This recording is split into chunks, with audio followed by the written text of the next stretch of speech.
সিরাজগঞ্জ জেলা এটা আমরা ভালো গুনি না। টাঙ্গাইল জেলার মাও বোনের দফা কোটির পুতরা বেশি ফাল পারিস না আমার কোটির পুতরা। বিশ্বাস করেন ভাই, এই মানকির পোলারে আমি হাতের কাছে পাইলে সানাই মাহমুদের জিনিসের থেকে বড় কিছু খাওয়াইতাম। কি না মানে বাস দিতাম। দেশি প্রোডাক্ট ভেজাল মুক্ত। সিরাজগঞ্জ জেলা এটা আমরা ভালো গুনি না। আজকে আমি কথা বলতাছি টাঙ্গাইল পতিতলার কন্ডম দুর্ঘটনার ফসল এক জারক সন্তানকে নিয়ে, যে কিনা প্রতিনিয়ত প্রবাসী ভাইদের মা বোনকে নিয়ে উল্টাপাল্টা কথা বলতো। আমি সেই সময় চুপ ছিলাম, বাট সো স্যাড আমার কোটির পুতরা। এখন আবার উল্টাপাল্টা কথা বলতেছে সিরাজগঞ্জ ডিস্ট্রিক্টের মা বোনকে নিয়ে। আমি এলাকায় কর্ম সিরাজগঞ্জের কামলা গো মাও বোনের দফা। বাজান, তুমি যে ডিস্ট্রিক্ট নিয়ে কথা বলতাছো ওই ডিস্ট্রিক্টের নাম সিরাজগঞ্জ হইলো কিভাবে এইটা তুমি জানো? জানবা কেমনে? তোমার জন্ম হয়েছে তো টাঙ্গাইল পতিতলার কন্ডম দুর্ঘটনা থেকে। হ্যাঁ, সিরাজগঞ্জ ডিস্ট্রিক্টে একজন মহান ব্যক্তি ছিল, তার নাম শুনলে বুকের ভিতরটা একদম শিহরে উঠতো। নাম তার সিরাজউদ্দৌলা। সিরাজগঞ্জ জেলা এটা আমরা ভালো গুনি না। বাজান, ওইটা তোমাদের টাঙ্গাইল জেলার পতিতলার মা বোনদের মতো বেশ্যা ছিল না, ওইটা ছিল এক মহান ব্যক্তির নাম তার সিরাজউদ্দৌলা। বেশি ফাল পারিস না, তোকে যদি একবার টাঙ্গাইলের সীমানায় পাই। সারা বাংলাদেশের মানুষ জানে টাঙ্গাইল জেলা নামে একটা ডিস্ট্রিক্ট আছে, ওই ডিস্ট্রিক্টে মাত্র 200 টাকায় প্রতিনিয়ত সার্ভিস পাওয়া যায়।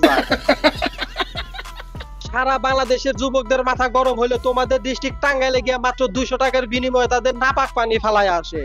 সারা বাংলাদেশের মানুষ জানে তোমাদের ডিস্ট্রিক্টে লাইসেন্স প্রাপ্ত একটা পতিতলা আছে। হ্যাঁ, এত কিছু বলার পরও কি তুমি বলতে চাও আমরা বুঝবো না তোমাদের টাঙ্গাইল জেলার মর্ম? কি করে বুঝবে টাঙ্গাইল জেলার মর্ম? আমি বলতে চাই কুত্তর নজর সবসময় গুয়ের দিকে, আর তোর নজর সবসময় টাঙ্গাইল পতিতলার দিকে। নাস্তিকের বাচ্চারা এখানকার ছেলে ব্যবহারে চেনা ব্যক্তিত্বর পরিচয়, আর তোর মুখের ভাষা শুনলে বোঝা যায় তোর মা বোনদের কর্মস্থান কোথায়। মাও বোনের দফা। ইসরায়েলের মিসাইল পড়ছে ইরানের জায়গায়, ইসরায়েলের হামলা চলছে ফিলিস্তিনের গাজায়। ইসরায়েলকে কোনো প্রকার হামলা করতে পারে নাই তোদের মা বোনদের ব্যবসায়িক জায়গায়। আমার বেয়াদবি মাফ করবেন, আমি বিগত 50টা ভিডিও আপলোড করছি যেখানে কারো ফ্যামিলি নিয়ে কথা বলি নাই, ব্যবহার করি নাই কোনো অশ্লীল ল্যাঙ্গুয়েজ। কিন্তু এই ভিডিওতে আমি উল্টাপাল্টা কথা বলতেছি, কারণ পাগল ঠাপাইতে গেলে নিজেকেও পাগল হতে হয়, তাই উল্টাপাল্টা ল্যাঙ্গুয়েজ ব্যবহার করতেছি। আমার বিষয়টা আপনারা ক্ষমার দৃষ্টিতে দেখবেন।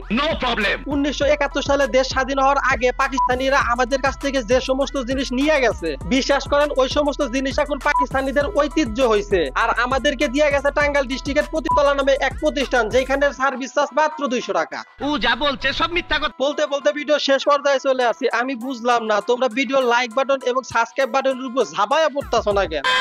For video in purchase entertainment. So এই ভিডিওটা তোমরা সিরিয়াসলি নিয়ে নিজেকে ভদ্র ফ্যামিলির সন্তান হিসেবে দাবি করবে না। ইংরেজি মারাও দেই।